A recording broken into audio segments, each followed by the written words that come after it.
maayong adlaw sa inyong tanan. Magandang araw sa inyong lahat. Unahin ko po muna ang aking mga pagpapasalamat. Nagpapasalamat po ako na pinili ninyo ang Davao City ng venue ng inyong 79th PICPA Annual National Convention. Maraming salamat po sa suporta ninyo sa lokal na ekonomiya ng Davao City.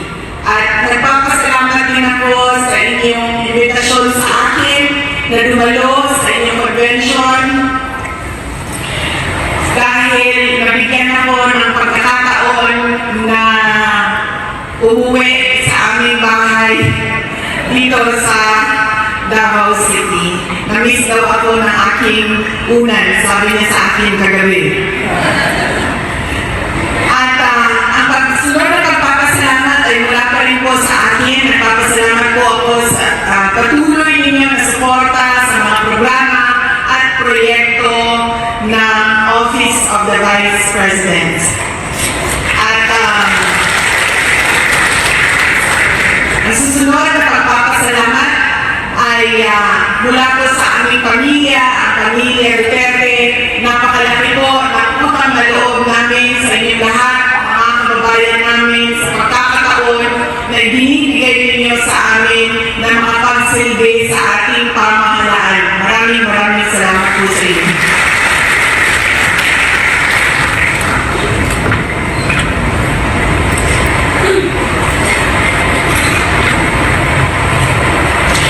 We live in a world that revolves around values, the principles that make our pursuit of a meaningful life an experience of purpose, reason, and results. They are the foundation of societies, and civilizations were molded from the values that dictated the extraordinary evolution of humanity, our culture, and of course, our faith. We inherited these values from the generations that came before us, and they will be our gift to the generations to come. And that is if they will overcome the test of time. It is an honor to be part of the 79th Philippine Institute of Certified Public Accountants Annual National Convention. I thank PICPA's National Board of Directors, officers, regional councils, and members for inviting me to join this gathering. Actually, ako ang sumusunod-sunod sa PICPA. Kung maalala niyo po, last year, nandoon din ako sa Sorsogon. Sinusundan-sundan ko po kayo kasi nandito po yung mga COA auditors.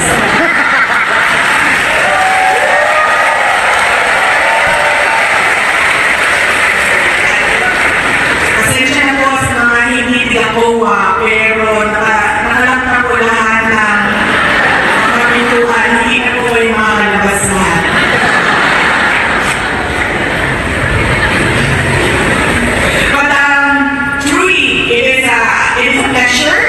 To be with all of you, and I hope I still get an invitation in your future annual national conventions. Pamihirang pagkakataon na lang ngayon mapag-usapan ang values. Alam natin mahalaga ang mga ito sa atin, pero parang bihira na lang natin itong matalakay bilang isang komunidad. Sa ating mismo education system, kamakailan lang nabalik ang values education. Matagal nawala o tinanggal ang good manners and right conduct sa ating curriculum. Alam niyo po, nung ako ay nasa elementary, nasa high school, meron pa po kaming GMRC noon. Each year, you are assigned value. And I remember sa mga values na in-assign sa akin, one that stood out was during my first year in high school. I was assigned the value of perseverance. And dahil napag-aralan ko yun ng isang taon, dahil assign ka ng isang value, isang taon, pag-aralan ko yun isang taon, nakakatulong siya sa aking trabaho, at sa aking personal at pribado na buhay. Kaya mahalaga na matutunan natin, hindi ngayon lang kung kailan tayo ay accountants na, kung kailan tayo ay mga abogado na, kundi doon sa simula. 1, 2, 3, 4 years old. Alam niyo, lagi natin sinasabi ngayon, iba na yung kabataan ngayon. Lagi natin naririnig yan. Iba na ang kabataan ngayon. At hindi, as a parent, hindi ko ma-explain kung saan ba ang pagkakamali. Doon ba sa curriculum, sa edukasyon ng mga bata, sa pagpapalaki ba namin, mag-asawa, bakit hindi sila tulad nung kung ano yung kinalakihan namin. As an example, nasa ating Bible, obey and respect your parents.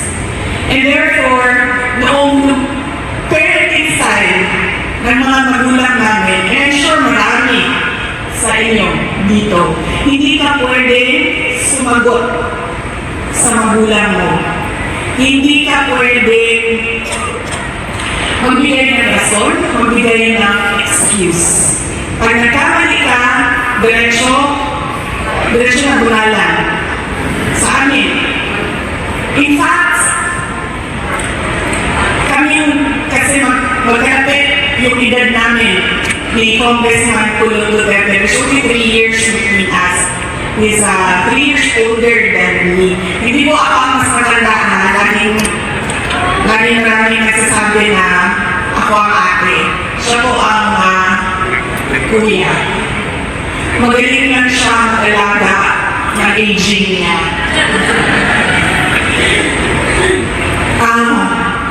Kanabuhay ba? Kung saan sa Tagalog? Ratan. Ang mama namin, merong ratan. Stick. Na every time there is wrongdoing, every time there is mischief, na normal naman sa mga bata, being naughty, kasi hindi pa nila alam kung anong right or wrong, walang question. Hampasin ka talaga. Therefore, kaming magkapatid, meron kaming song. Pag meron na ginawang kalukuhan, yung either ako or siya, mag-ana natin, pagbantay sa uway ni mama. Pagbantay sa uway ni mama. Ganoon kami magkatsawan mga kapatid. Kasi alam namin narating na yung palo. But, may just compare. Hindi naman paalam sa kanya na itukwento ko sa inyo kung anong mga sinabi niya. But, paalam na lang ako mamaya. Pag nakita kami, hindi ko na sabihin din kung sino sa kanilang tatlo. I have a child.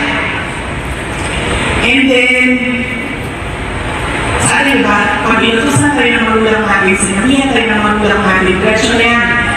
Wala nang mamaya na sandali lang. May ginagawa pa ako. 10 minutes, 5 minutes ma. Wala yan. Sa kanila, meron. And somehow, pag hindi mo binigay yung 10 minutes or 5 minutes mo, sila pa ang galit. At ikaw pa ang masama. So, some cases, it's always like this. 10 minutes, 5 minutes. Tapos, hindi naman susunod yung 10 minutes, 5 minutes. Kahit gusto ko siya turuan ng value ng isang salita. Sabi ko, kasi hindi mo 10 minutes. Pwede ba? 10 minutes talaga. Kasi after 10 minutes mo, laging 30 minutes, laging 1 hour. So, sabi niya, dami ako sinabi, dami ako galit na ako, ang dami na akong sinabi. At sa frustration ko sa mga sagot niya, sinabi ko sa kanya, huwag mo akong sagutin. Dahil alam mo, may hiwa itong tiyan ko. Gusto mo makita ngayon? Pakita ko sa'yo. May hiwa itong tiyan ko dahil lumabas ka dito. Hindi ko gusto hiwain. Sino ba gusto hiwain ang tiyan niya? Para lumabas ang isang bata. Sabi ko, pangalawa, sabi ko, munti ka mamatay bago kita pinanganak dahil nagpupo ka sa loob ng tiyan ko.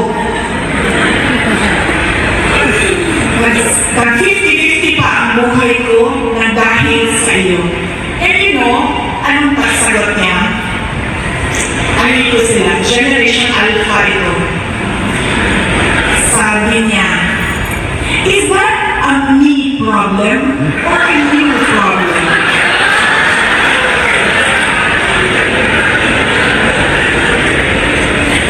Napaisip naman ako, bastos na itong bata na ito dahil wala ito sa obey and respect your parents, pero hindi naman niya sinabi na ipanganak mo ako, magbuntis ka dyan, mag-asawa ka at So, yun yung hindi ko alam bakit nagbago yung values from the 1970s and 1980s to the year 2024. But I think we should go back to really hard parenting because that is the only way that the children will understand and will recognize and will value values sa personal nila na buhay, sa professional nila na buhay. We should start young and we should continue on until we let them go and become their own persons in this world. In a world where values are often challenged or threatened, it is essential that we, as duty bearers, stand firm in our commitments to uphold the values that will help us shape the future of this nation. Ladies and gentlemen, PICPA's recognition as a five-time outstanding accredited integrated professional organization by the Professional Recognition Commission speaks volumes about your commitment to ethical excellence and integrity. And of course, leadership. The Office of the Vice President and PICPA share many things in common, particularly in our commitment to building a stronger and more inclusive Philippines.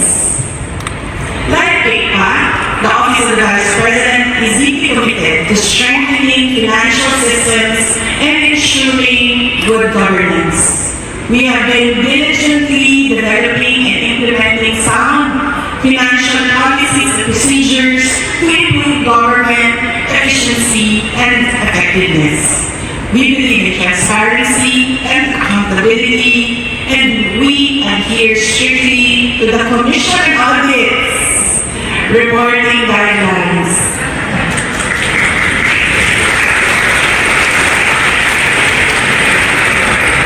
This commitment to transparency and adherence to the highest standards of financial management is a testament to our dedication to serving the Filipino people with integrity and accountability.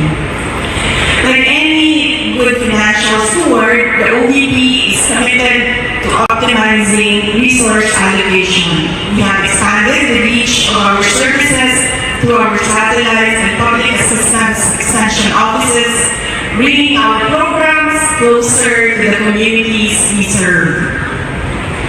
PICPA members understand the challenges of expansion and optimizing resource allocation, a difficult task that we, the OVP, faced during our expansion phase. We worked hard to ensure every peso is used effectively and efficiently to deliver essential services to underserved communities. Nahiyakan ko kami noong una because satellite offices have never been done before sa Office of the Vice President. So, walang nasusundan ng mga guidelines, walang institutionalization na kahit ano. So, we started from scratch, taking the model that we did here in the city government of Davao and implementing it on a national scale. Through insights from our financial managers, we were able to make informed decisions about resource allocation and prioritize critical needs. As we navigate the challenges of budget cuts, the OVP's finance team is committed to finding creative solutions that allow us to continue providing high-quality services at the central office and our satellite offices in the regions. Incidentally, this is the 89th year of the Office of the Vice President. We celebrated it last November 15 in the central office at meron kami iba't ibang roll-out ng mga projects sa iba't ibang lugar sa Pilipinas using our satellite offices in Pangasinan, Isabela, our extension office, in Lipa, Batangas. We have in Bicol region as well, although the blind side, ang Bicol region namin, they shifted to relief operations because of the typhoons and the flooding that happened. And then we have in Bacolod, Cebu, and Tacloban, we will do it in a municipality in Leyte.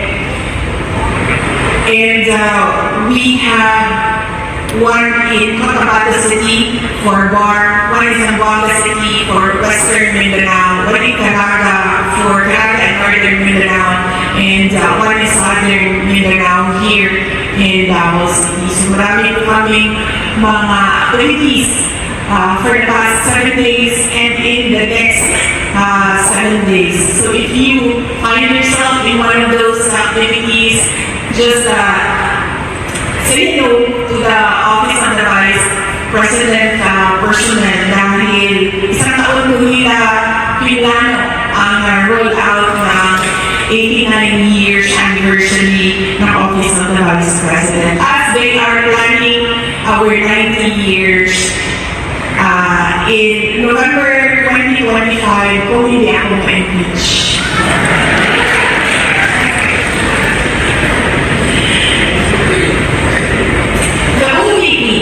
Is committed to empowering marginalized communities and fostering inclusive economic growth. Our Manegosyo Tayo program provides grants and entrepreneurship training to individuals and groups from sectors like women, LGBTQ, persons with disabilities, farmers, and fisher folks. Ang Manegosyo Tayo program, this was crafted here in Davao City. Uniqueness, or hindi naman unique dahil marami ng mga ganito ng mga entrepreneurship program ng Go Negosyo. But the difference between this program and other livelihood grants of other government offices is that in the Manegosyo Tayo, you are really required to sit down for training on how to conduct a business. Dahil sa experience namin noon, parang ago, when I was mayor, malapit sa amin, hingi kami sa dole ng livelihood grants, bigyan ng dole ng pera, and that's it. 10,000 and then ubus na siya sa pagbayad ng utang, hindi marunong mag-rolling ng kapital yung mga individuals asking for livelihood grants. So, kami crafted a program na the first part is you have to commit to sit down to training para hindi nauubos yung kapital sa maling pagkakatakbo ng negosyo. This program goes beyond financial assistance, offering a suite of training that includes essential financial literacy and management skills. We believe that by equipping individuals with the knowledge and tools to manage their finances effectively, we can help them build sustainable businesses and contribute to a more equitable economy. PICPA's expertise in financial management and accounting makes you ideal partners in this endeavor. In fact, makes you a valuable partner of government. Mentorship with PICPA for our MSMEs to provide valuable guidance on financial planning, record keeping, and business management practices, helping our aspiring entrepreneurs navigate the challenges of starting and growing their businesses. I'm sure you know that many micro and small enterprises fail dahil yun lagi because they lack financial literacy and how to run their micro and small businesses. By working together, we can ensure the benefits of mga negosyo reach even more individuals and communities, fostering a more inclusive and prosperous Philippines. A nation without strong values is a nation on a wetland. Weak, shaky, and unsteady. Tandaan natin na meron tayong kapangyarihang magtakda ng ating kinabukasan bilang mga Pilipino. Tayo naman ang makakagarantiya ng kinabukasan ng ating bansa. Together, let us fortify the values that we hold dear, instill them in our children, and practice them in our own lives. Let us build a nation where values pave the way for a future of inclusivity and opportunity for all Filipinos. Mga kababayan, before I end, naging mayor po ako ng siyudad na Davao. Noong panahon ko, we targeted nice meetings, incentive travel, conferences, and exhibits. Yun ang target market ng city tourism office namin. And madami na akong mga convention na natinan. I welcome everyone to Davao City as I welcome you now to Davao City. And madami akong experiences na meron nagpapapicture sa akin at sinasabi nila na Sara, magpapicture tayo para maniwala ang asawa ko na nandito ako sa Davao City at nag-attend ako ng convention. Marami po ako, yes, that is true. Through the years, hanggang ngayon, meron akong mga events na na-attendan na lagi sinasabi sa akin, magpapicture tayo kasi kailangan ko ipadala sa asawa ko. Nandito ako sa events. So, sabi ko sa mayor ng Davao City, sabi ko sa kanya, I'm going to the PICPA convention at kailangan nila ng evidence na nandito sila sa Davao City. So, sabi ko sa kanya, ano ba makontribute mo sa aming lahat para makabili kami ng Davao City t-shirt at makabili kami ng durian candy at makabili kami ng mga canvas tote bag na nakalagay Davao City para pagbalik namin sa aming mga bahay, meron kami pang pasalubong at meron talaga evidence na hindi pinili sa Shopee dahil may resibo galing sa Davao City. So sabi niya, akong bahala sa inyo lahat. Sabihin mo lang sa kanila na maganda ako ng 1,000 gift certificates para sa kanilang lahat.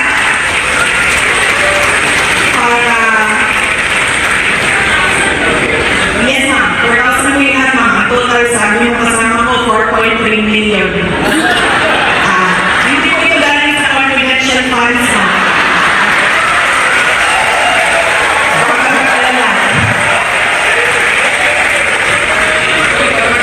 Yes ma'am.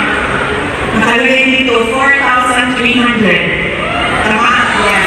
1,000 per person. Yes.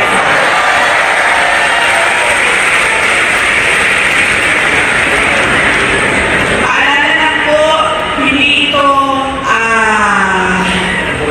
ito pambili ng sigarilyo at beer doon sa mga malls. Ito po ay pambili ng Davao City t-shirt para po pag-uwi ninyo sa inyong mga hometowns. At suot ninyo ang t-shirt ay sabihin ninyo hindi ito galing sa confidential funds.